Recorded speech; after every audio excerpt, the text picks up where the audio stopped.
Yo, yo, creeping in the dark, life nocturnal, dark and dark, both paths arboreal to terrestrial. Sticky toes gripping forest students that explore. Listen close, Gecko podcast, that's knowledge galore. Reptile talk, host Anthony and Jason. Trade secrets flow, no time wasted. From tropics to town, it's sight raining. With every chat, reptile game changing.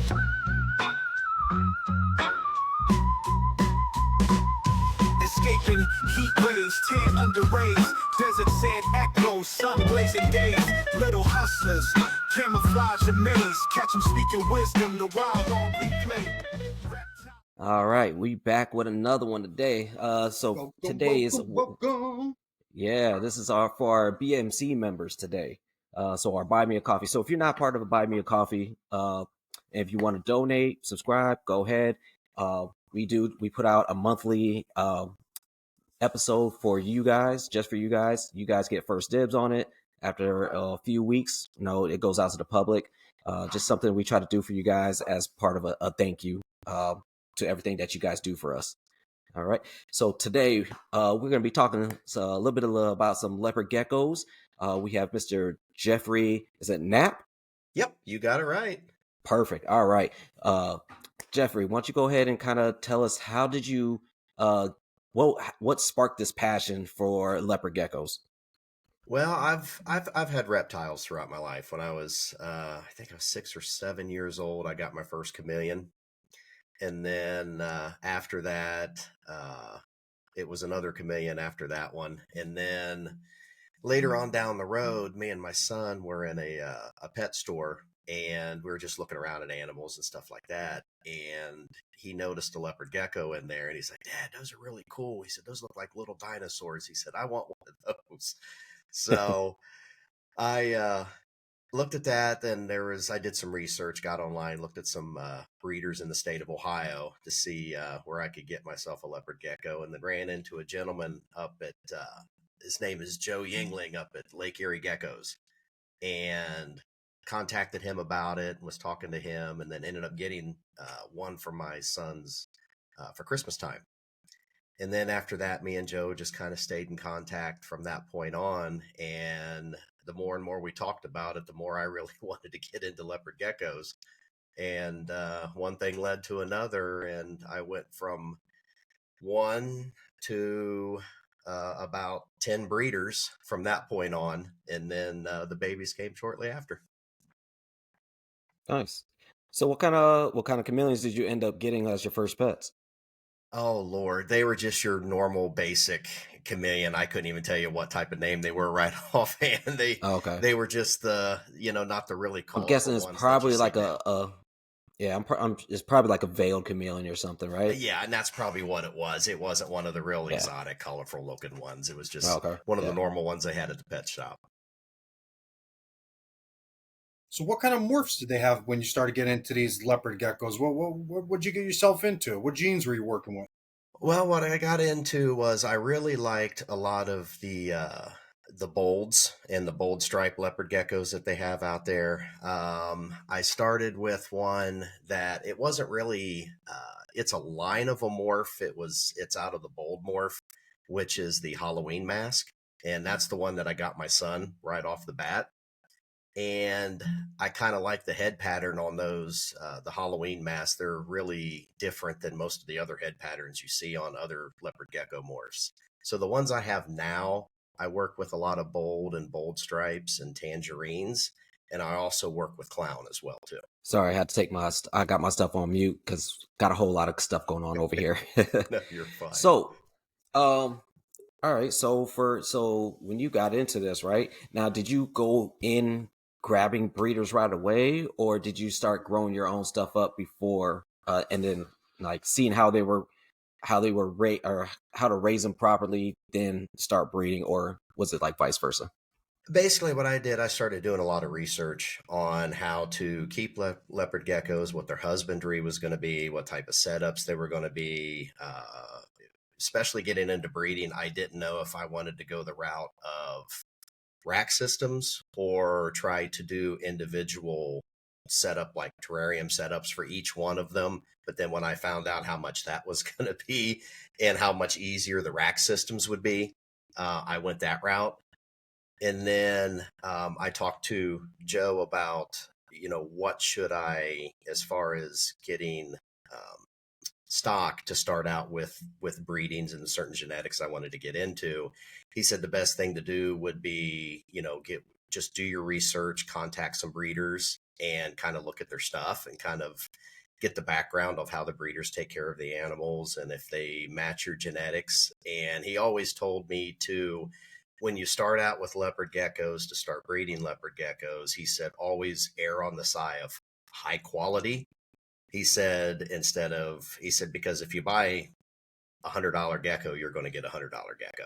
He said, so if you really want to get into this to create the best that you possibly can, go high end. He said, because you're really going to really look at it when the babies start coming, you're going to notice a considerable difference in that. Great advice. Yeah. It really was. And once the baby started coming, I'm kind of like, wow, he did know what he was talking about. Yeah. Everybody thinks it's just so easy, I'm just going to breed reptiles and never have to work again. Yeah, It's no, not that simple. That's the dream, right?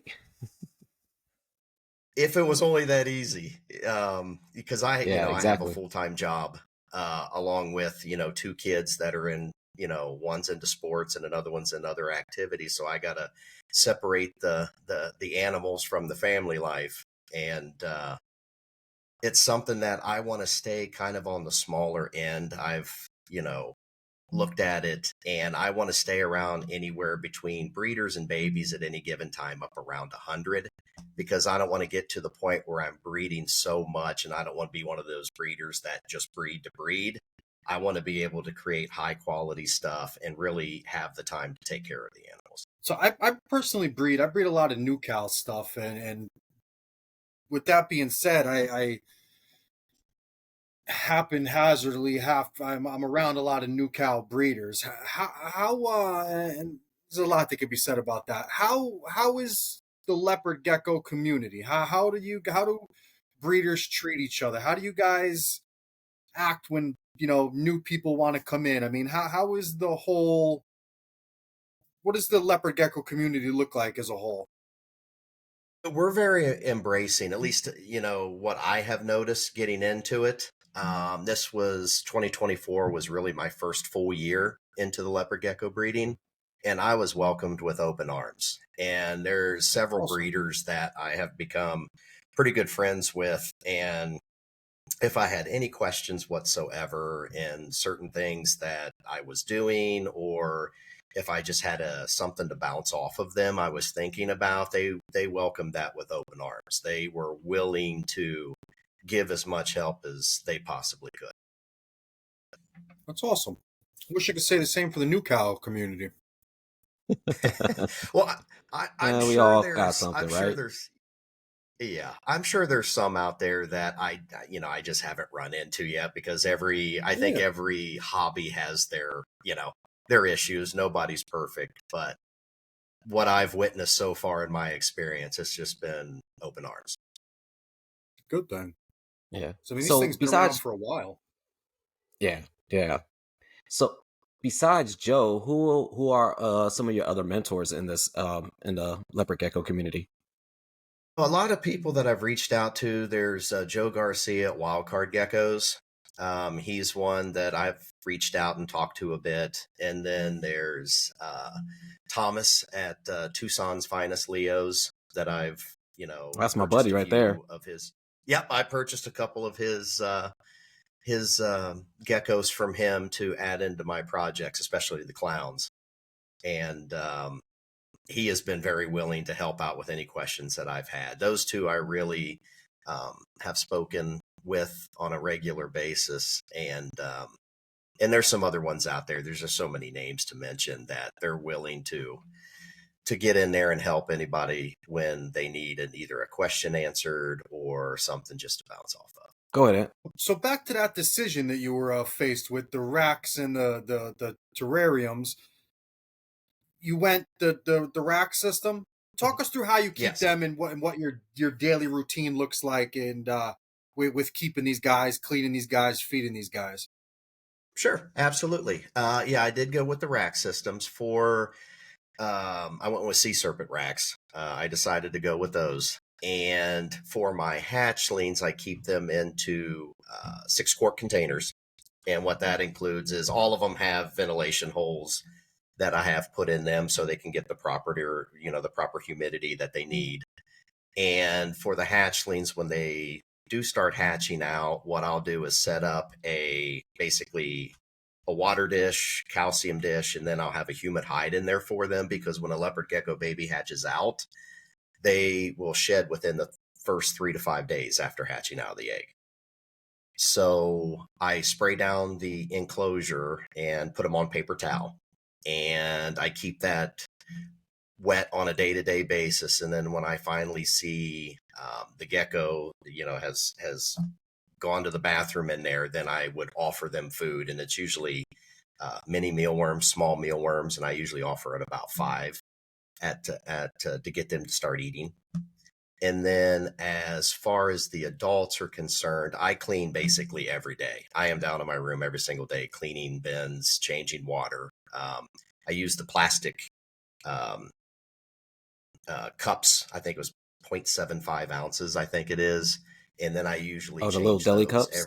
Yep, the little deli cups. I know there's a name for them, Okay. but I can't remember what it Yeah. is. I change those out about every 3 days and fill it up with fresh water, and to make sure that they have that in there. The adults that I have, I usually feed once a week, and I have a rotation of mealworms, dubia roaches, and black soldier fly larvae. And on a monthly basis, I do a deep clean of everybody's tubs. I'll take a chlorhexidine water mixture and spray those down to make sure that I get that in there and clean that really good deep clean each month, because the last thing I need is crypto or something like that sneaking into, any of my gecko enclosures. So I make sure that I heavily clean them once a month, but they're getting spot cleaned every single day, basically. Okay, that's good.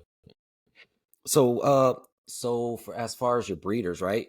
Are you keeping them together, or you're like cycling, kind of like having a male go to a couple different bins? Yeah, what I usually do, I have a male breeder rack, and then I have a female breeder rack. And those are basically right next to one another. So I can tell when breeding season's coming around, because I hear nothing but rattling tails going on in Oh there yeah. when, it gets to that time of year. And so what I'll do is I'll take a male, and if I'm going to pair him up with a certain female or a couple of females, I'll check to make sure to see if she's ovulating first, because if she's not, and you really, you take a male and just stick it into her enclosure and she's not ovulating, the two things that could happen: either she's going to run away for the male, or she's going to nip at him once he gets close. Hmm. And so I Okay. always check to make sure she's ovulating first before I even try to introduce the male into her enclosure. And I always bring him How do into you do hers. that? Basically, to check for female ovulation, you'll take a gecko out and you'll go down to where their base of their tail is, next to where the tail begins, and you kind of make them kind of do a handstand. And when you Okay. make them Yeah. do a handstand, you can check on their bottom half. And if they're ovulating, you'll see a diagonal, like little pink circles. And Okay. basically what those are is basically ovulations. And they stand out like a sore thumb when you look at them. Hmm. And that's when you Interesting. know the female is ovulating. It doesn't mean that she's going to be receptive right away, but there's a pretty good chance once you see those, that once you pair them, put the male in there, she's going to be very receptive at that point. Very interesting. Yeah, definitely. So do you have breeding seasons, or is it kind of like a year long thing for leopard geckos? Usually it all depends on the breeder. Basically, there's some breeders that, most typically, if you look in the wild, leopard geckos will usually start ovulating early, usually around February, March, around that time period, early spring. And There's some leopard gecko breeders that will brumate their geckos, cool things down to where they could possibly start getting them to ovulate in January. Like I just had one. I don't brumate myself, but I had one of my females go into ovulation 2 weeks ago, and I'm expecting eggs to drop this week. But I have my other females that I'm going to pair. They haven't ovulated yet. So most of the time, the breeding season you'll see will start in February or March. But there's some breeders that have gotten to the point where they'll string out their breeding the whole entire season. So they'll string it out from early spring all the way to the end of the year if they can. Dang. Interesting. Yeah. So how many like per gecko, how many clutches are you usually getting from them? For first year breeders, it's kind of, and this is just with my experience, first year breeders that I've had that I've bred for the first time, because I usually will wait till a female is about 1.5 years old before I breed her. That just, it basically tells me that she is really mature at that time. I don't have to worry about her not still growing at that point, because they start ovulating between 10 and 12 months, but I usually don't like to breed them then, because if they're still growing and let's say she ovulates at 10 months and I pair her up with a male, that could possibly stunt her growth, or she could possibly become egg bound if she's not mature enough to start producing. So I wait for that 1.5 years. And then last year, my one breeder female for the first time, she laid 12 clutches, which is pretty good. And my other female that I did, she laid 10 clutches. Wow. Wow. I honestly didn't know they did that much. That's a lot of eggs. On That's average, crazy. first year breeders will be between 6 to 10, somewhere in that range, but you could have ones that go higher than that. And I don't know if it's because I just got lucky, or if it's because waiting 1.5 years, maybe I got better egg production at that point in time for waiting that time period. When you mentioned some people brumate and some don't, is there any like benefits to brumating? What would someone brumate for? What would be the reason to? What I have heard is the reason why some of them do brumate, it basically mimics what they experience out in the wild, because leopard geckos are from a region of Afghanistan, Pakistan, northern part of India, in that region. So during the winter months, it typically cools down a little bit there than normally what it usually is during the spring and summertime. So they try to mimic what their natural environment is, and they'll lower the temperatures down for 2-3 weeks, maybe a month, to a certain cool level, and it just brings their activity down. And then around usually mid-January to late January, they'll raise the temperatures back up to where they should be. And what I've heard some breeders say, it kicks their ovulations into overdrive, to where they will start ovulating at a faster rate than it would be if you would just let nature take its course. Makes sense. So Yeah, I haven't definitely. tried it. I haven't gotten comfortable enough to try it yet, but I have heard from various breeders that they've showed benefits from that. Yeah, and it's the same thing with like doing like a hard cool, soft cool stuff. Like I do a lot of soft cooling over here with a lot of my geckos. I mean they still get to eat, but my light cycles are changed. They're much shorter light cycles, less frequency on the food, less the amount of food that they get. And then generally they just kind of slow down a little bit, and then but now I'm bringing everything back up. So they've been cooling down since like November. So now they're cooling back up, or warming back up. Sorry. So I'm changing those timers. Now they're back on to 12 on, 12 off, and now I've already saw copulation. I saw my chihuahuas. They already copulated, but she already gave me eggs already too. So Okay. I'm waiting for a second set. Same thing. Well, Basilearis, I haven't seen them do anything yet, but she's looking a little round, so I'm hoping to get some eggs from her. And then like I got some of these Cerdodactylus. Since I put them together, I've been hearing a lot more noise over there because they kind of chirp like birds. Like, well, the male will chirp like a bird, the female purrs like a cat, and Okay. so I'm hearing all that stuff. So like how you hear all that tail whack, wagging in Uh-huh. those in the bin. Same thing, but with vocalization with them. So yeah. I'll say so. Generally, what's the gestation period for these for the leopard geckos? Usually what'll happen is once you, and I'm just going to walk you through what usually happens when we do pair them up. I get some of my friends all the time will, when I tell them about when I'm, going to start pairing geckos and stuff like that, and they're like, what do you do? Watch them do what they do and make sure everything goes okay. I'm like, yeah, that's what you got to do. So I Gotta don't make know, sure there's no injuries. exactly. So basically, once you pair a gecko, and once you can see the confirmed lock, what I'll usually do is it's usually about, once they lock, it's usually 30 seconds, maybe a minute. And then what'll happen is the male will basically freeze. It almost looks like he's frozen. And then the female will pull away. And that's when I know, okay, that was a successful lock. Because once the male regains his senses, he'll try to go back over to the female, and then she'll run away from him. And that's when I know, okay, I need to pull him out, because if not, he's just going to go after her constantly. So once that happens, usually gestation is about 2 to 3 weeks. She's going to be dropping eggs. And that's the That's pattern quick. she'll stay on until she's done dropping eggs. Because with them, one pairing will, like I said, I didn't repair any of my breeders last year. I just paired them up once, and they give me that many clutches after just one pairing. She'll restore sperm for that amount of time, for that long Okay. of, yeah. And it's like Are you gonna try clockwork. to?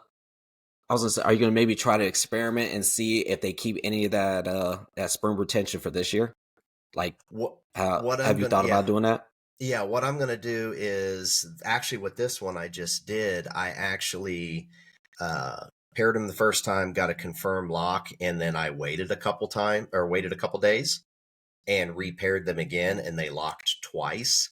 So I'm going to see if that produces more from those two locks instead of just one. So just kind of a wait and see pattern. It's interesting. And new cow gecko, well, crested geckos in particular, they breed once. They'll lay all year. I actually pulled a female from a pair the end of last season. She laid fertile eggs a couple days ago. So I mean, it was 4 months in between her being her last fertile clutch to her laying again and her first clutch fertile eggs, and she hasn't been paired since. Very interesting. Yeah, the Leos, I've noticed that if you don't repair down the road, they'll just keep laying until they just basically stop ovulating, or they start laying duds at that point in time. Both of my girls that I did last year, the one when she hit number 12 after she did that clutch, and when the other one hit its max, they just stopped laying after that. And that's when I knew they were done. So I didn't try to push them Okay. any further, because out of all the eggs that I had between the two, I only had two of them that were either infertile, or the mixture I was using for to keep the eggs in wasn't quite correct. So those are the only two things I could think of. Okay. So do because I know like the new cow world and some other these other gecko worlds, right? They females usually drop duds before. Well, we like to wait for them to drop duds before we actually pair them. So is it the same thing for leopard geckos? Do you wait for duds to drop before you decide to pair, or you're like, she's at that age, she's ovulating, is ready to go? In my experience, all the females that I've had, I've only had one female lay physical eggs before even pairing with a male. Most of the time, they'll reabsorb their ovulations if you don't pair Heard them with a that. male. So I've only seen once where they've laid Okay. a clutch of eggs without actually being paired to a male. Interesting. Once you do get the eggs, how are you incubating them? And what's your incubation setup? What temps are you running? Talk us through your incubation process. Sure. As far as the leopard geckos are concerned, they're basically you can temperature sex, um, either for female or males in leopard geckos. So I have two incubators running, one for male, one for female. I set my male between 88 to 90 degrees, and usually they'll Ooh, hatch out anywhere between 40 to 45 days. And for that's quick. female, Damn, it is. that's super quick. For I've even had actually a couple last year come out at 39 days Wow. for male. It's- For females, I'll set between 80 and 83 degrees, and usually that runs 55 days to 60 days. And from what yeah. I Oh, did last that's like my year, stropharis right there.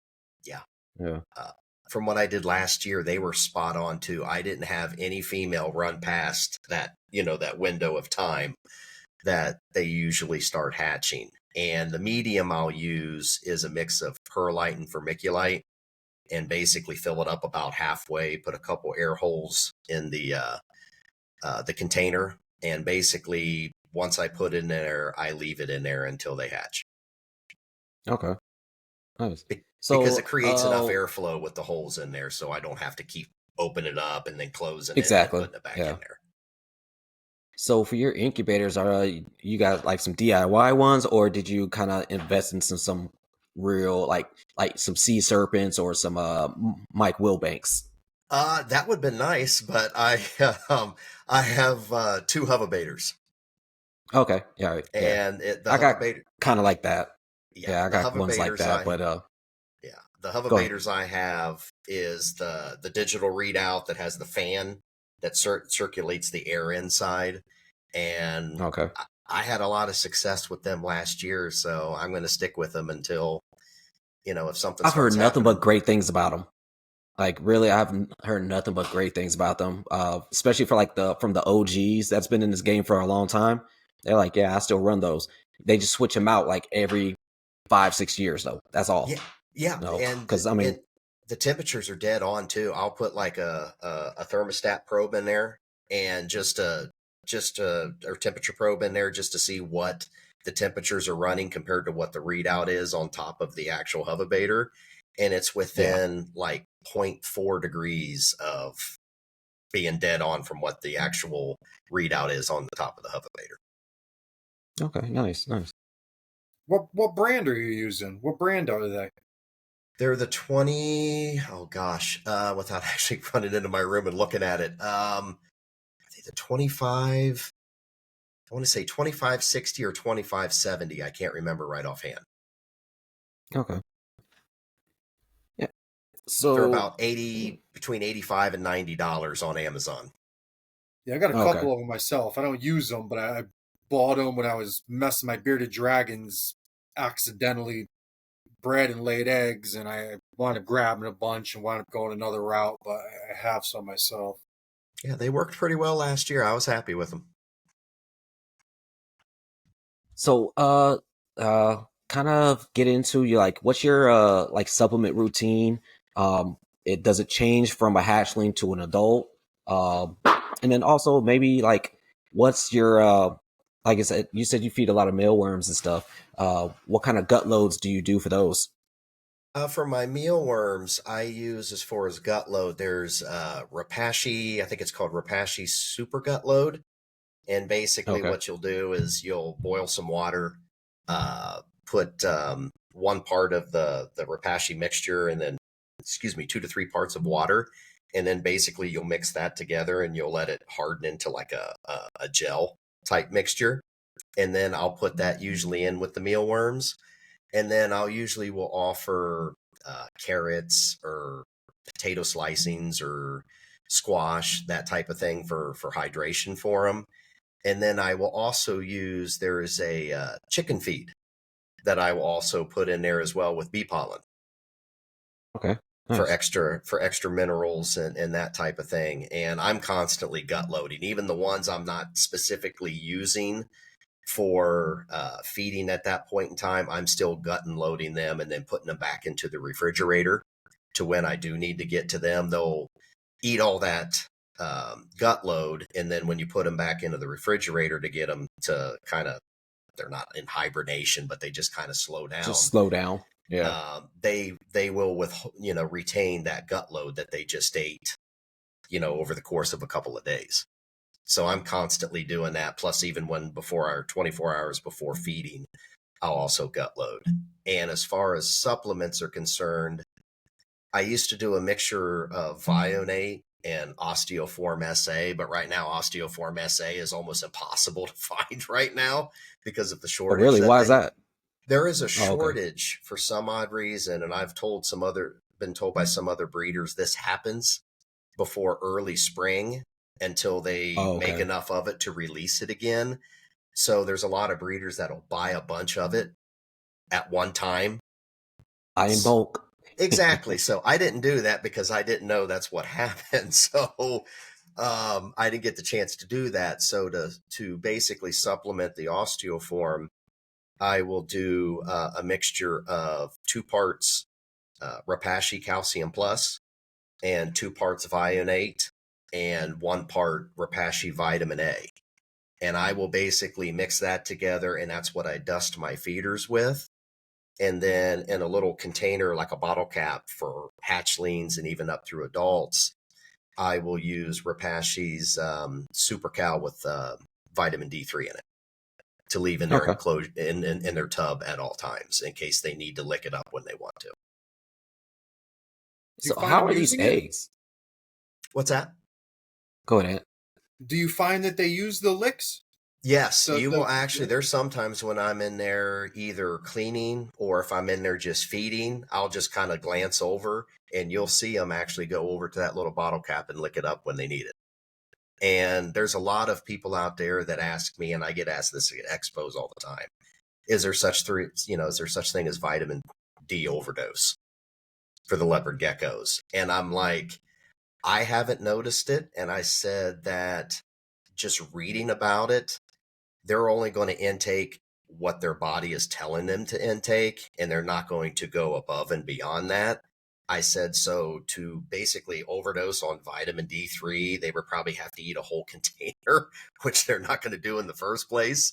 So I've never had any issues, and most breeders will leave a bottle cap of that stuff inside the container at all times.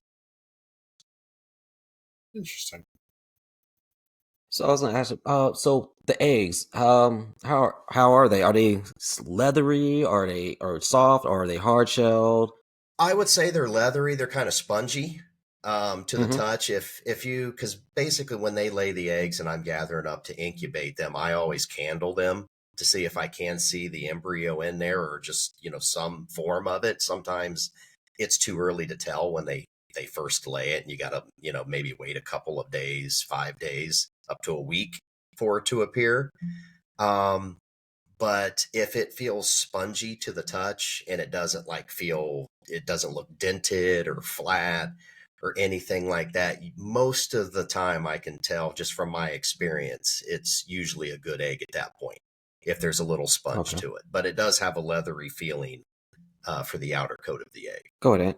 Is there any truth? I've heard guys talking in the past about color having something to do with incubating or incubation temperatures. Have you ever heard anything about that with leopard geckos? As far as when they hatch out, if it improves their color, is that what you're asking? Yeah. That is something that I have heard.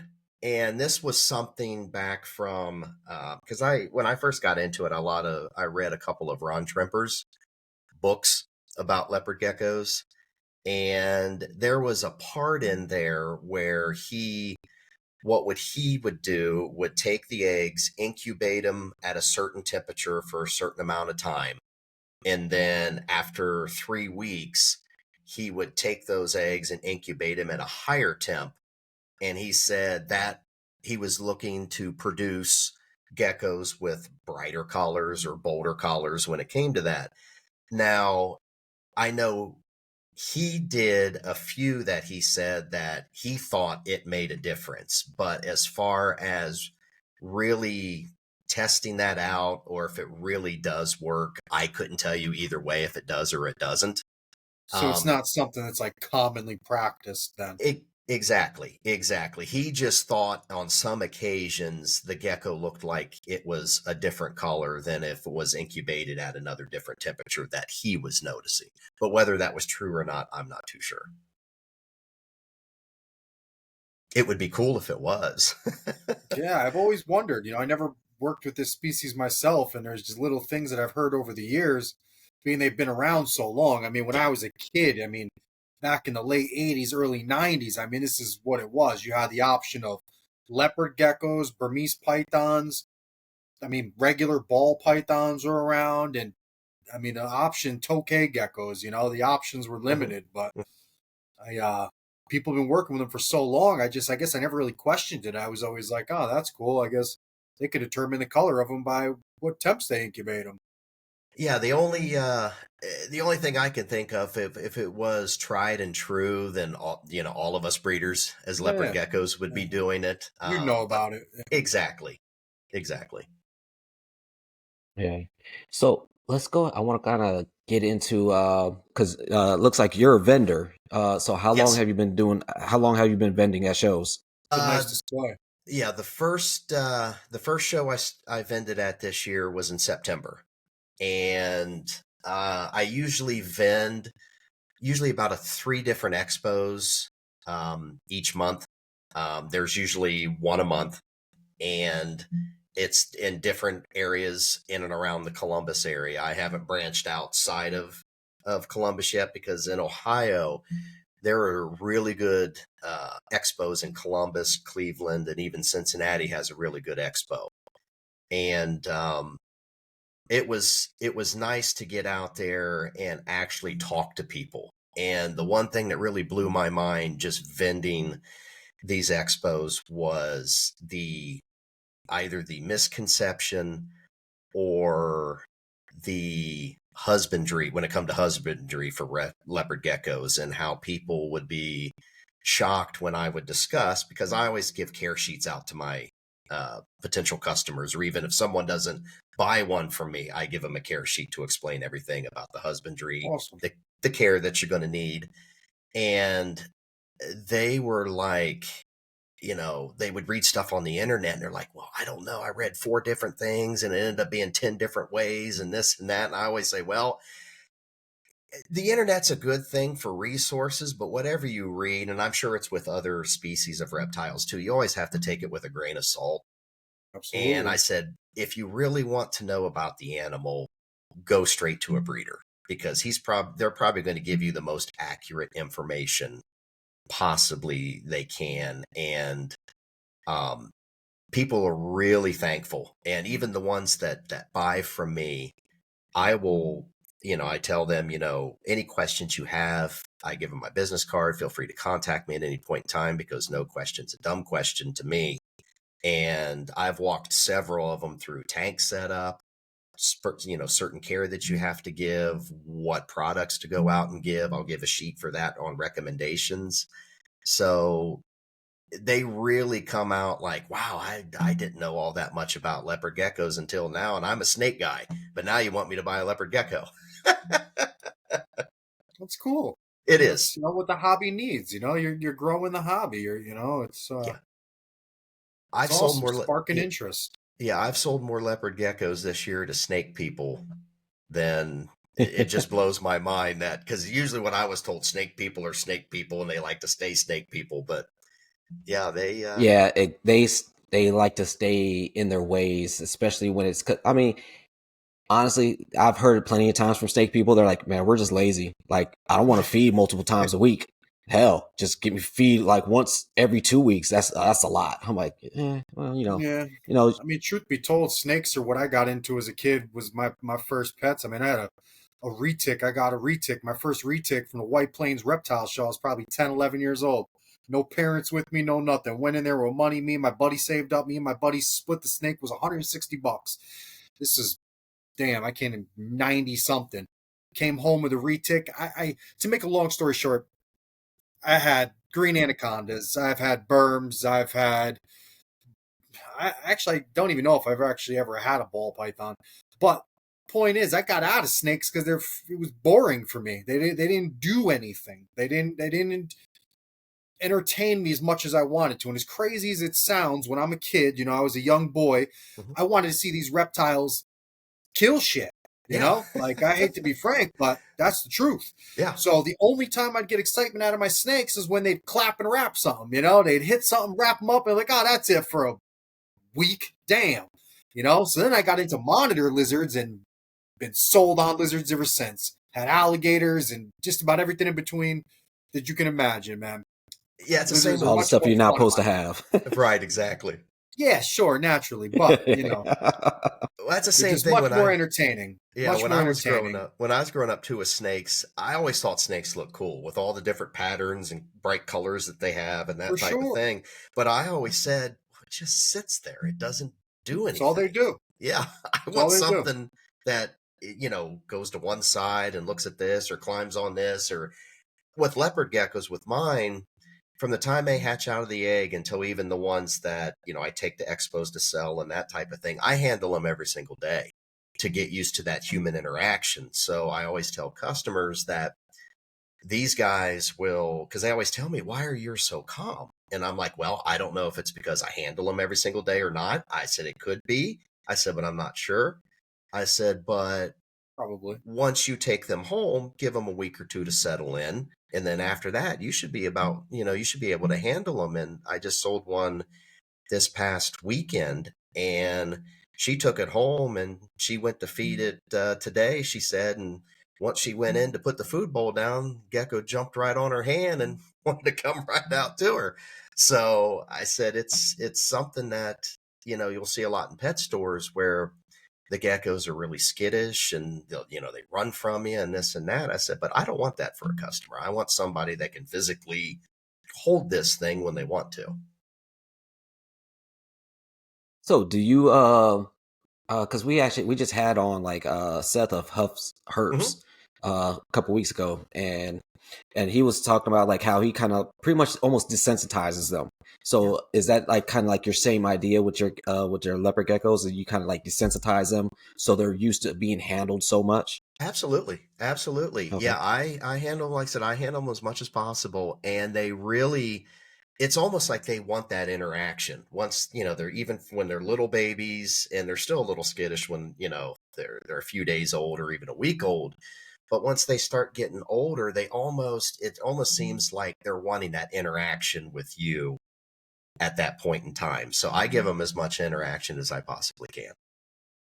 That's definitely a great way to desensitize them, I mean, and it makes for a better pet. And that's one of the cool things about having a collection the size you do is you have that option. I Yeah. keep mine to a certain size also for that reason. I like to, I'm very hands-on. I want to hold babies from the day they Hmm. hatch. They come out of the hatch box in my hand and I'm looking them over, head, toe, upside down, top, bottom, every which way in between.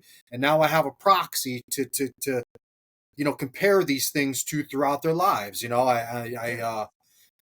ultimately at some point they will either be my pet or someone's pet. So it's good practice. And if you have a collection that's too large, you start talking thousands and thousands of animals. Yeah. I often ask myself, like, how do these guys even know what they have?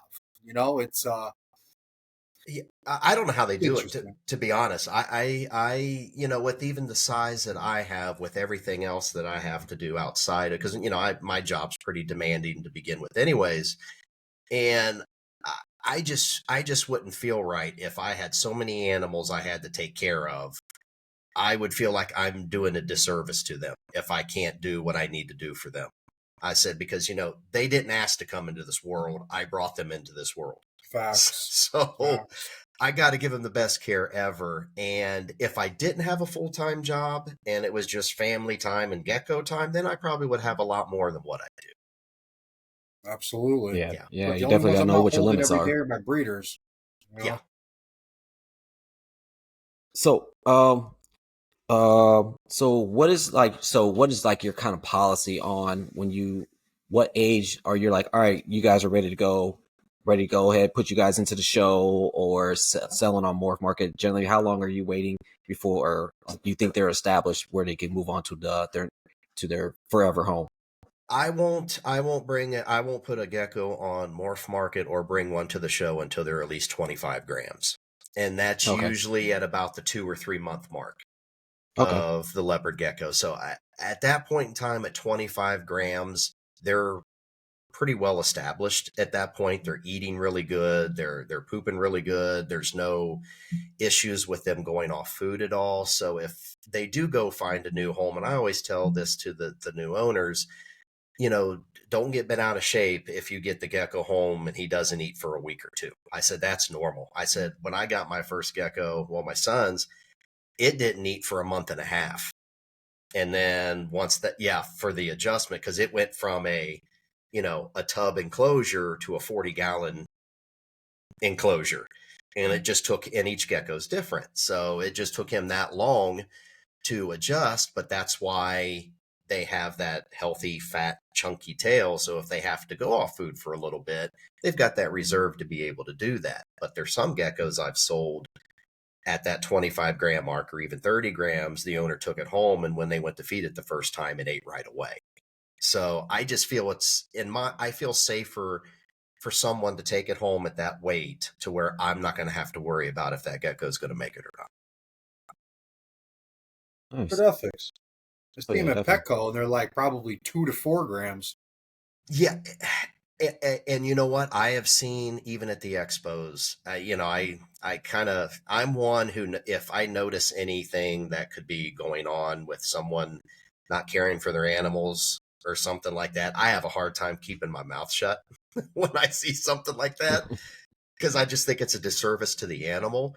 But you even see some at the actual expos that'll be maybe 10 grams, 15 grams, that type of thing. And it's like, I'm not saying it won't thrive, but I just wouldn't feel comfortable selling an animal at that weight. I don't think it's established enough. Oh yeah, definitely. So, actually, I need to ask. So, this reptile basics display. Uh, one, it's a great looking display. I love that thing. So, how long did it take for them to get that to you? Actually, that display it's not reptile basics, it's animal plastics. Yeah, animal plastics. Sorry, I Yeah. was just looking at reptile basics on the website. That's fine. Yeah, animal plastics. Yeah, Animal plastics. That took 6 weeks. Yeah. Yeah, Not 6 bad. weeks turnaround time.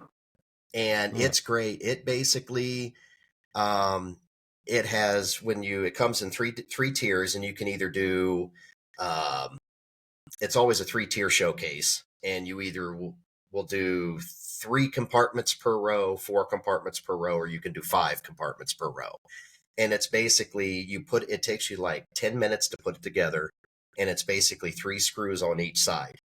And you just tear it up, and it slides into these little slots, and you screw, once it slides into the slot, you screw in the nail or the screws, and it holds it in place. And then you have your wiring hookups underneath for the LED lighting. Each compartment has LED lighting. And Very then cool. they also will do the nameplate for you as well too. Very cool. So how long into this whole breeding operation and keeping leopard geckos did you decide that vending was on your radar? It was something you were going to do? It was something, basically the gentleman, like I said, who I bought the first few geckos from to start breeding, he just basically kind of put it in my ear. He said, now, once you get set up, make sure you get everything in place before you even think about going to an expo. Make sure your animals are thriving. Make sure you're really wanting to produce what you want to produce. And then when you do, he said, go to these expos, because that is one way to get your name out. And if you have healthy geckos and selling healthy geckos, he said, people are going to notice. He said, and once you do that, he said, then he said that your name's going to be out there. And if people know that you're selling good quality items, and later down the road, he said, you're probably going to have repeat customers, and they're going to tell their people that, hey, if you're looking for a leopard gecko, don't go to the pet store, go to this guy. Absolutely. Great advice, man. Dude, It this was. guy who is giving you some good pointers, that's for sure. Well, he's been in it for, oh Lord. He's done leopard geckos for a while, but he did snakes and all that beforehand. So overall, he's probably done reptiles for close to 30 years.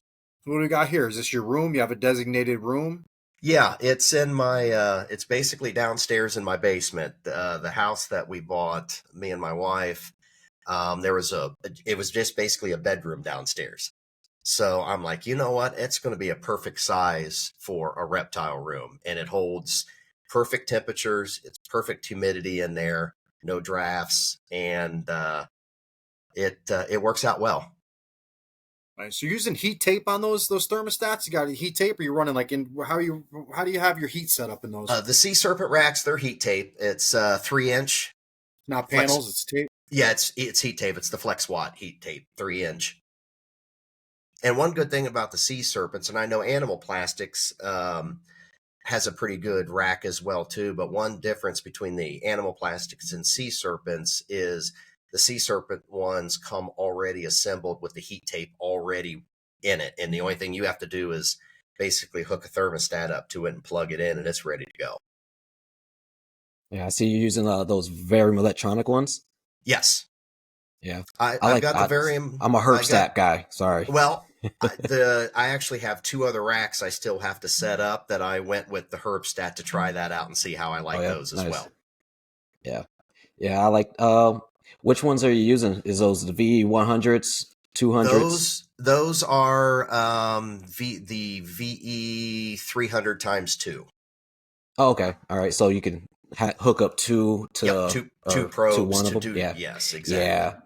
That's so much better than like having a thermostat for each one. Oh my god, it drives me insane seeing I that. thought about doing that, and I asked a few people, and they're like, you know what? They're like, err on the side of going more expensive with that. He said, because they're like, trust me, go with the VE 300 times 2. He said, you're going to love that more than each individual one to run each individual. I mean, it's just rack. more wires, which is Yes. more like, I mean, there's more safety cautions with that, right? Yeah, just having so absolutely. many more wires. You know, Absolutely. like that's what I'm trying to do right now. I'm trying to slim a lot of my stuff down so I can have less wires.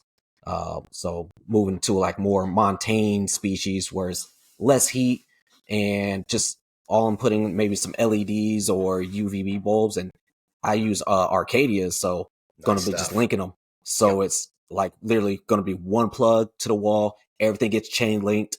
Good to go. Done. Absolutely. Well, in this video here, if near the end of it, my son's gecko that he has is in that enclosure right there, and the lighting on top, the LED light is the Arcadia Luminize, to where it basically will mimic. Yep, will mimic the sunlight and sunset, and that's amazing, because the first time I put that on there, the gecko that's in there, once he sees that bulb getting dim, he starts venturing out.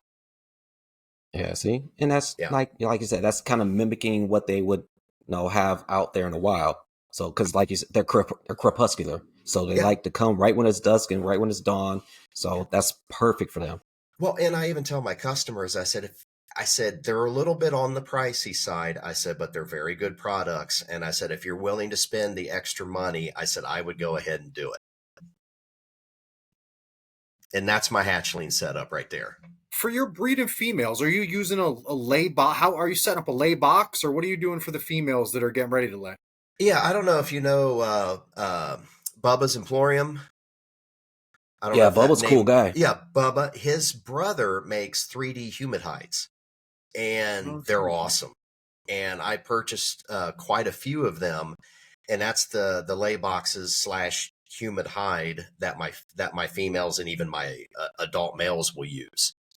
And I'll basically put a mixture. I used to use cocoa fiber, and I found out that the Eco Earth dried out a little bit faster than I would like. So I started using Repti soil, and I found out that I didn't have to mist it as much to keep it more damp for the geckos. And that's what I use for my baby hatchlings too, and their little humid hide is the Repti soil as well. Awesome. And I've never run into any shedding problems at all. Do your sons vend with you? Well, my son and my daughter, they've come to a few of them, and they've sat there for a little bit of time. And like I said, my son will be 9 this coming year, and my daughter just turned 7. They get to the point where like, nah, this is boring. We need to go out and do something else. So I say, Yeah, you gotta get them in there and get them working in the gecko room. Well, they will show them come how down to and earn some help money. me. Yeah, they'll come down and help me Yeah. for a little bit of time. And then after Awesome. a while, they're like, Dad, that's nothing but poop. We don't want to clean that stuff up. So we're just going to go upstairs. Well, you tell them that's 90% of my job right now is cleaning up poop. I Yeah. cleaned up your poop. Now I'm cleaning up their poop. Exactly. So maybe one of these days, the older they get, maybe they'll appreciate it a little bit more and want to get into it more. But they do think it's cool. They'll come down and, want to hold them and Sure, your stuff son like that. definitely will. He does. Yeah. Right now, his brain is pretty much set on travel baseball starting up this spring. So if you mention anything other than travel baseball, he could care Pay a less whole about lot right more in the long run than leopard geckos will. That's right. Yeah, for real. And I told him, I said, if you're ever blessed to play Major League Baseball, don't forget who Dad was, because you're going to have to help him out. I'm going to need you to buy me some more geckos. Exactly. I hate to say it because the odds are both great. Probably got better odds being uber successful playing ball, and making it large than you do reptiles. It's I would definitely encourage that. Yeah, he's quite talented for his age, and it's the funny thing is my uncle played Major League Baseball for a season before he had to get out of it and take care of his family at that point in time, because back in the 50s, it was, you could make more, like I said, to help his family out, he had to drive a truck. And he was making more money driving a truck than he was playing baseball, which is crazy to me. Yeah, that's crazy right there. It is. I was and reading something the other day on how much money Babe Ruth actually made. Yeah. You'd make more off of a trashed signed card of his now than he made in his whole career. Like, it's insane how little money they made. Yeah, it just blew my mind. He said, but, he said, I hated to give up baseball. He said, but I had to do what I had to do. And with my son, I don't know if he inherited some of that family, that family DNA down the line, because watching him sometime, it just comes natural to him. It's almost like he doesn't have to think about it. It's just, he does it and goes. If he loves it, yeah, future's his, man. That's absolutely. It. Give them something they love. Man, I say it with kids. There can be no success if there's not opportunity. You have to give these kids opportunity to let them shine at what they're passionate about, and stop being such tyrants ourselves and telling our kids what they do and don't like. Right. I mean, yes, kids go through phases. We like one thing one day and don't like something the next, but that's part of finding what you love. Try. You have to try out a bunch of stuff. And I always told him, he's like, well, what if I try this and then don't like it and want to try this and this? I said, you know what? I said, I don't care if you try 100 things. I said, but if you start with something and it goes a season, you're going to finish that season before you decide to move on to something else, because you committed to that. And that's one thing I remember when I was growing up, my dad said, you never break commitments, no matter what. You commit to something. He said, no matter how bad you hate it, he said, you give that person your word, you stick with your word. And that's what I tell him. That's how you raise a man. Yep, every day. Something to live by right there. Every day. So awesome. he fell in love with baseball, and he's doing basketball now, but practicing. They're having winter workouts for baseball. And he looked at me the other day and he's like, yeah, I think it's going to be my last year for basketball, and I'm going to focus on baseball after this. I'm like, hey, that's what you want to do. That's what you want to do. It's doing something, right? That's right. Said, I just wish I could go back and do that again, the same as you do. Is there any ethical considerations regarding with breeding or the sales of leopard geckos in this hobby? One thing with me is selling sick animals is something that I have issues with. And I'm sure every other breeder, whatever reptile they're breeding, ethical standards when it comes to that is like, if you're doing an expo, or even if you're selling to a customer, even not at an expo, if that animal's not healthy, you should not be selling that animal. Shouldn't be at the show. Exactly. Fast. Like with me, if an animal stops eating for a certain amount of time, I don't even bring him to the show, because I got to figure out why that animal has stopped eating. So that's something that I will never do, is bring an animal that has stopped eating for a period of time to a show, because there could be something wrong with it. Another one of my pet peeves is, I know in leopard geckos, not everybody does it, but there's, we've always been accused of severely inbreeding leopard geckos. A lot of us now, a lot of the newer ones that's been in there, what we're basically doing is, there's always going to be inbreeding, because if you're going to take, let's say I'm going to do a bold stripe project, and my first babies hatch out are always F1, first generation babies. And I'm like, wow, this stripe really looks good on this one. So I'm going to take these two and breed them together and create, maybe I want that thick black stripe right down the middle on the sides, so I can have whatever stripes in between. So I'm going to do F2 to see if I can get close to that. So with me, I'll go maybe as high as F3 if that takes that long to get what I'm looking for. And then after that, I start outcrossing. And I think that is with a lot of leopard gecko breeders now, especially with the black knights. They're the coolest looking animals I've seen with that dark black color, but they have been inbred for so long. Some of them are starting to get like really small, and the females are starting to have infertility problems with some of them. So a lot of the breeders, they may have that pure line black knight, but they're crossing it into other genetics. And they're finding out that, we're keeping that black knight lineage, but we're having healthier geckos on the back end because of that. I just found out something about that the other day. I was watching a little clip. There's I don't know, you might have seen it, Jay. There's a leopard gecko podcast, and there was a clip on Instagram I watched. They were talking about black knights, and in that clip was, people love these animals, but 90% of the time the breeders don't tell the people they're selling them to how prone they are to all these birth defects and stuff. So I commented on it like, no shit, man. Like, I know nothing about leopard geckos, and that's the first one I was shooting for. Is I was going to get myself, a black knight or two, not knowing anything about Not that anymore. Right. After what I heard him say, I'm sure there's good ones, but I'll pass. I'm going to pass. I haven't started working with them yet. Like I said, I think they're a beautiful animal. That black contrast to them, it is very striking. But if I do go the black knight route, I'm going to go with the breeders that are outcrossing them to certain things. They're still keeping that black knight look, but they have that other blood in them as well. So what future trends or developments have you see for the leopard gecko hobby?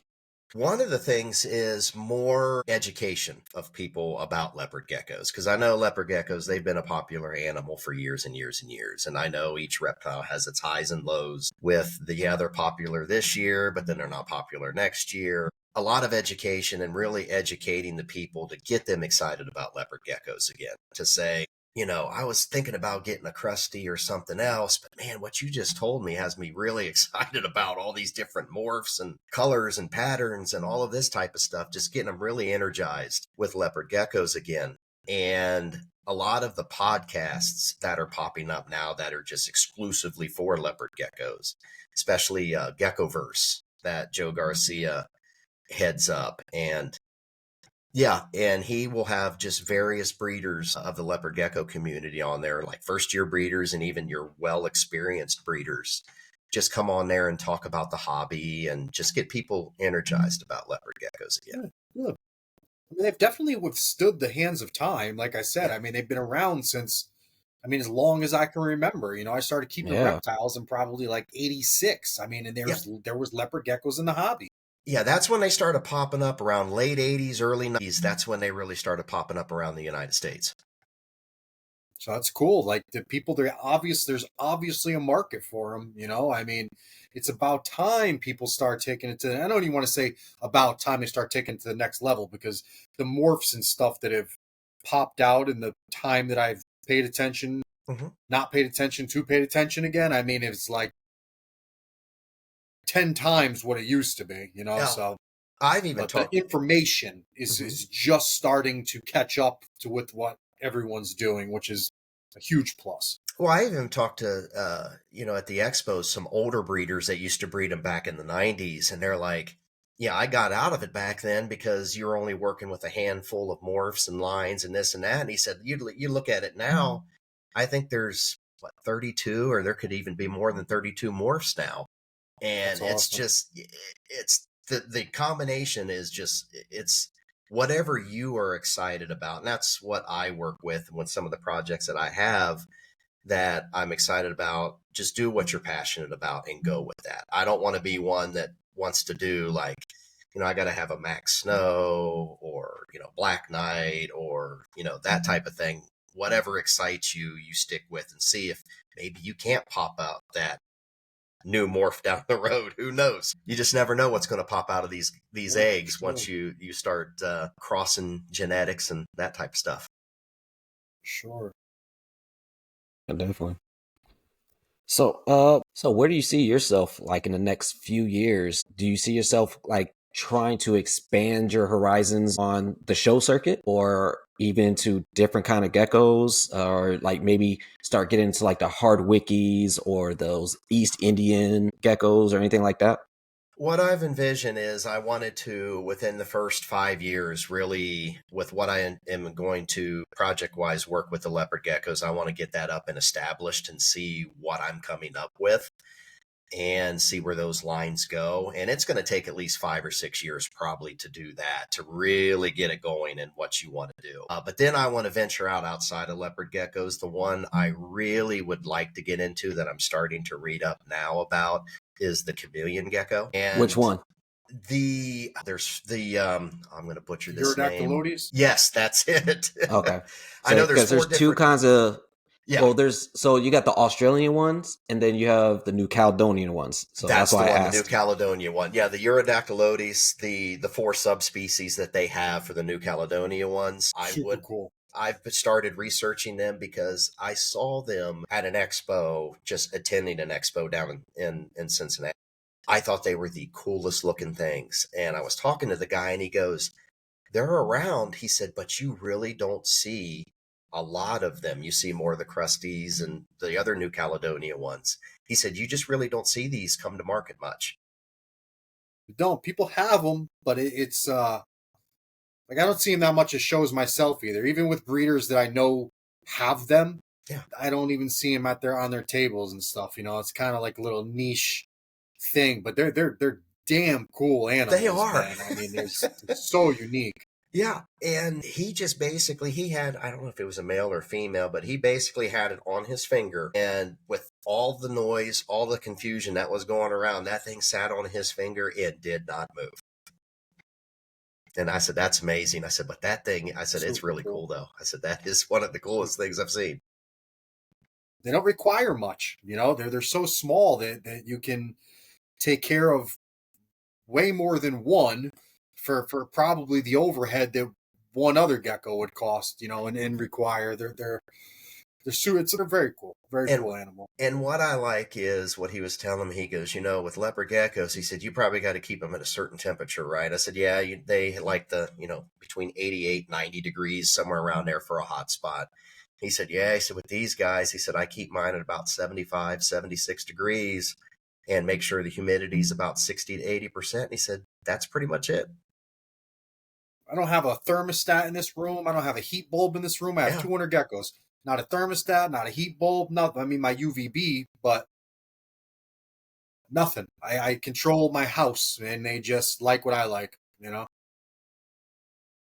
See, my electric bill would love that. Right. So so over in Ohio, do you guys have any like herpetological societies, associations, or anything like that?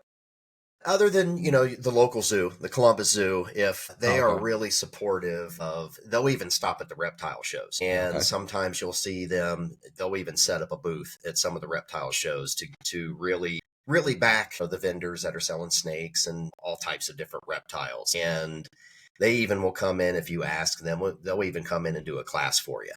If you want to talk about other species of reptiles and things like that. Other than that, it's pretty much, between them and then, everybody knows US Arc. So it's one of those that we're glad to have backing all of our, reptiles that we do. Oh, definitely. Yeah. Because I know I'm about to start being part of, we got a herpetological association out here. And I think their first meeting is January 25th. So I'm going to go ahead and hit that up and see what they're talking about. But what I've noticed with a lot of the vendors in Ohio, the shows are really connected with, either US Arc, their local the local health departments in each city and that type of thing, and animal rescues, all of that type of stuff. So every show that either I've been an attendee to or vended, they're always there, and they really give support for all that stuff. Nice. Good. Should have a relationship. Absolutely. Definitely. So for you guys for your shows, is there like a local vet that goes around the show and like looks at all the animals and kind of be like, hey, this one's get bad, you need to get up out of here with that stuff? Now, I Or have not seen one that's come around to each individual table yet. If they have, okay. I don't know who it is, and maybe they're, doing like an undercover type thing. I don't know.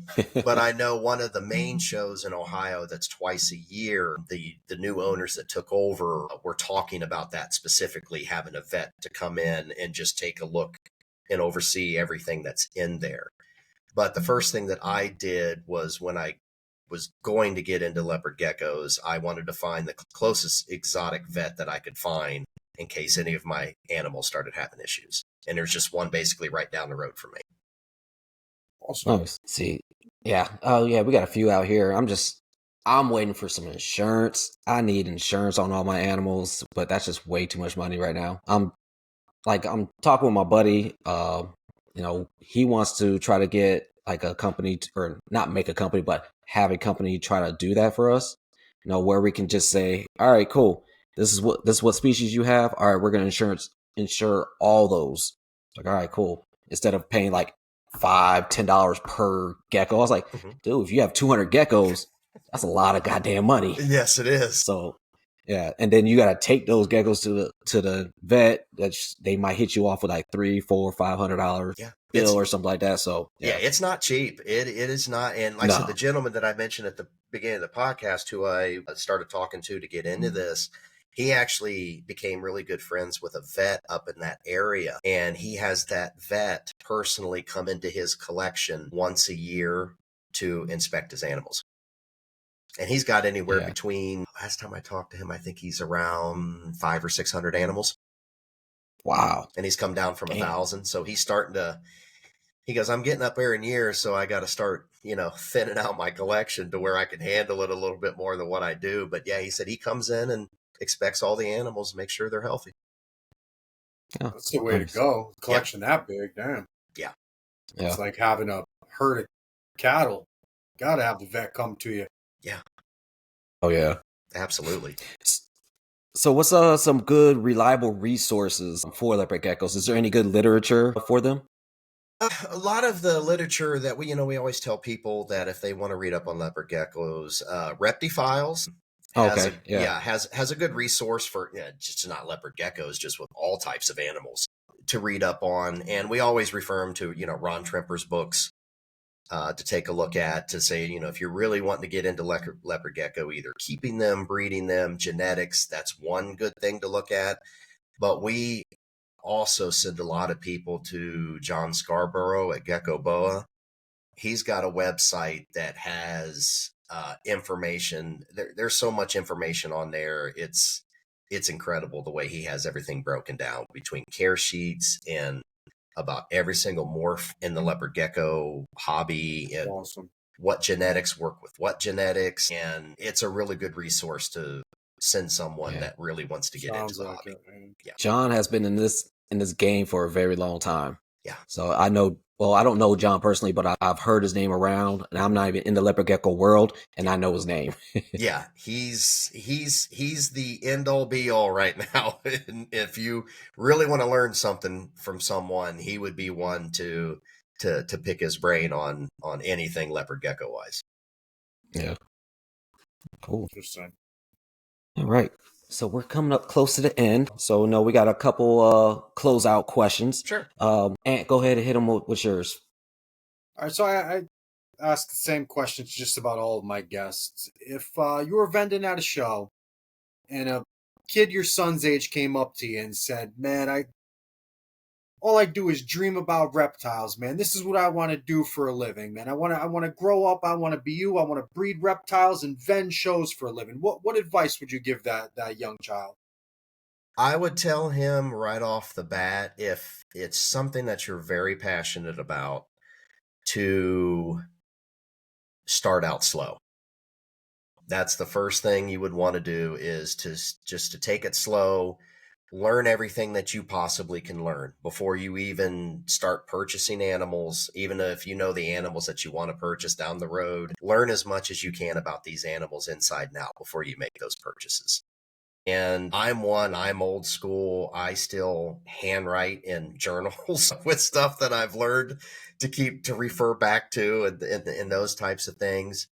But it would just be grow. And if you really get into it and you really want to either turn it into a business or just keep it as a hobby, go slow and grow it slow. And if you have a chance to talk to a breeder, if you're close to a breeder, develop that relationship with that breeder and just pick their brain. Because if a kid came up to me and said that to me, my son's age, I'd be like, you know what? I said, why don't you come hang out with me for the entire day and see what I do? And I would love every single bit of it. That'd be awesome. Yeah, I would have no problem doing that, because I'm one at the expos. If the expos is 5 hours long, 6 hours long, whatever long, I never sit down. I'm always engaging with the customers, and any question they want to ask, they don't even have to buy anything from me, but I will give them as much information I possibly can to get them excited about leopard geckos in the future. Tell you what, I'm a huge consumer, and there is nothing worse than me walking up to a table and looking for the person at the table to come ask me if I need help, right? Like, I shouldn't have to wave my hand to you while you're sitting down reading your book asking you about your animal, because I really was deciding between this animal here, the one at the table over there, and that guy talked to me, so I'm going to buy his. As easy as that. I'll take my whole fat pocket full of money and go somewhere else. Exactly. And I'll even, somebody will walk past my table. I'll say hi to them right off the bat. And how you doing? Having a great day, whatever. And sales.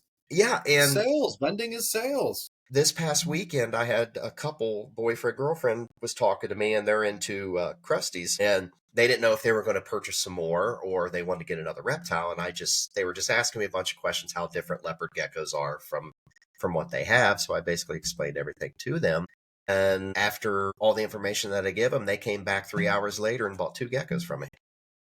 There you go. So, the more information, the more education I can give someone. And the customer service to me is a big deal. I will never turn anybody away for just asking me a question. Just talking. You may not have to be, putting money in your pocket per se, but you're doing your hobby a huge justice, whether it's teaching, enlightening someone on something they didn't know. Or just even as simple as it is, because, those are 2 super popular geckos, crested geckos and leopard geckos. Yeah. Now, I keep crested geckos, but ask Jason, I've been interested in leopard geckos for a while now. I would get one if the right situation came up. I think they're super freaking cool, and I would absolutely have one. I'm not bound to just crested geckos. They happen to be something that I do and something I know a lot about, but leopard geckos are damn cool, man. So anyone is a potential customer. Anyone is a potential keeper. Anybody that has an interest in reptiles, anybody that's in that show would probably, at some juncture, somehow consider keeping a leopard gecko if they haven't already. Absolutely. And I've even, they've come up to my table before and they're looking for a specific one that, a specific line or anything like that. Like a person was coming up looking for Max Snows, and there's another leopard gecko breeder at the expo that I vend at. And I don't work with Max Snows, but I know he does. So I sent that person over to the other leopard gecko breeder. It's awesome. That's good right there. Just helping each other out. Being that community. Just like Ann said right there, it's going to come back to you twofolds. He's gonna be like, oh, he got those fire bulls over there.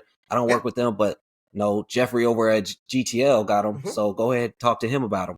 Yeah, absolutely. I would never, not give that person information if I knew that other breeder breeds what that person is specifically looking for. I just think that's not me for them to just not give them that information.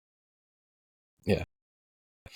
All right. So my closeout question for everybody I always ask, I know you're still you're theoretically still kind of new into this as far as being producing and all that stuff like that, right? So what has been your biggest failures in this hobby so far, and what have you learned from those? Biggest failures would be for me was to not learning enough when I first started coming out. Even if I did my research, not asking, there was a couple, few instances where I didn't ask the question that I needed to ask on specific things. And it came to incubation of eggs was one of them. And the first 2 eggs that I incubated, I didn't have the medium just where it needed to be. And even the person that was telling me you need to keep it at this, and I'm like, well, if I do it this way, it should be okay. Well, it wasn't okay because I didn't listen to somebody who's been doing it for a long time. So that was probably, out of the whole entire thing, was my biggest failure out, because those 2 eggs could have been perfectly great eggs and could have hatched out, but I just didn't listen to what incubation medium that I needed to set. So I felt bad about that, and then basically circled back around, listened to what he was telling me, and then I didn't have any problems from that point on. But I tell people who's new like me, just listen to the people that's been doing it for a while. Don't be closed-minded and think, hey, I'm just going to do this. I don't need to listen to this person that's been doing it for 20 years and has been very successful at it. I say you learn from all of them that you can. Nice. Because to me, Right. I don't want to be bigger than the hobby. I want to be, develop what I want to do, that I feel that I have a lot of excitement about, but more than not, produce healthy geckos. Nice. Yeah. Awesome. Yeah, definitely. So, Jeff, it definitely has been a pleasure talking with you, man. So where can everybody find you at? You can find me. I'm on Instagram, and I also have Morph Market as well too. And then I also have a website that you can go to that I try to update on a daily basis, which is gtlgeckos.com. Any Nice. shows So coming up that you're vending you want to shout out? Yeah, the next show that I'm going to be doing is the Columbus Reptile Expo. It's on the 2nd of February. That's the next show that I'm going to be at. Okay. You guys are in the area, go check them out, guys. Yeah, because I'm getting low on inventory until these new babies start popping out. So, which Got to make room. I don't mind, because I know the way I probably sold more geckos than I thought I was going to do this year. I didn't realize that they were going to take off so fast, which I'm kind of happy about, because people, are appreciating what I'm doing. But on the other hand, it's like, wow, I'm down to this, but now breeding season's kicking off. So I don't mind having the extra space to be able to put extra babies in. Not a bad occupational hazard. No, it's not. Right? I'll take it every year if I can. There you go. All right, everybody. So like I said, for our BMC members, like I said, you guys will get to hear this one first. A few weeks later, the public will hear it. If you're not a BMC member, go ahead and hit the link down below. Donate or subscribe, either one. It all goes towards the podcast. We always try to update all our equipment, update everything to give you a better product than what we're doing today. We will always want to be better the next day than in the next time, and the next time, and the next time. So everybody, please have a great night, afternoon, morning, whenever you're going to listen to this, and we'll see you on the next one. Absolutely. And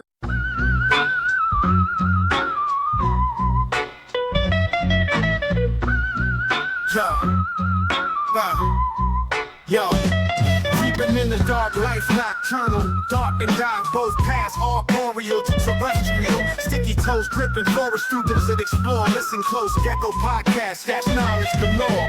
Reptile talk, host Anthony and Jason. Trade secrets flow, no time wasted. From tropics to town, it's sight raining. With every chat, reptile game changing.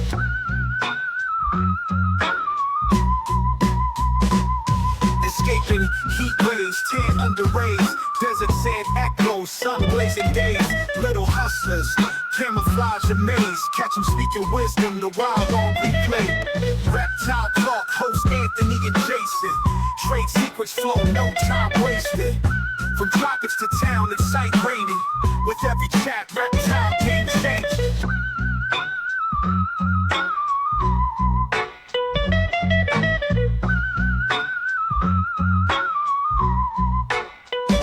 Sculling through the leaves, shadows unseen. Master of the skies, chameleon dream. Lizard tails flip, script getting clean. Gecko exchange, true reptile fiends. Reptile talk, host Anthony and Jason. trade secrets flow, no time wasted. From tropics to town, the sight raining. With every chat, reptile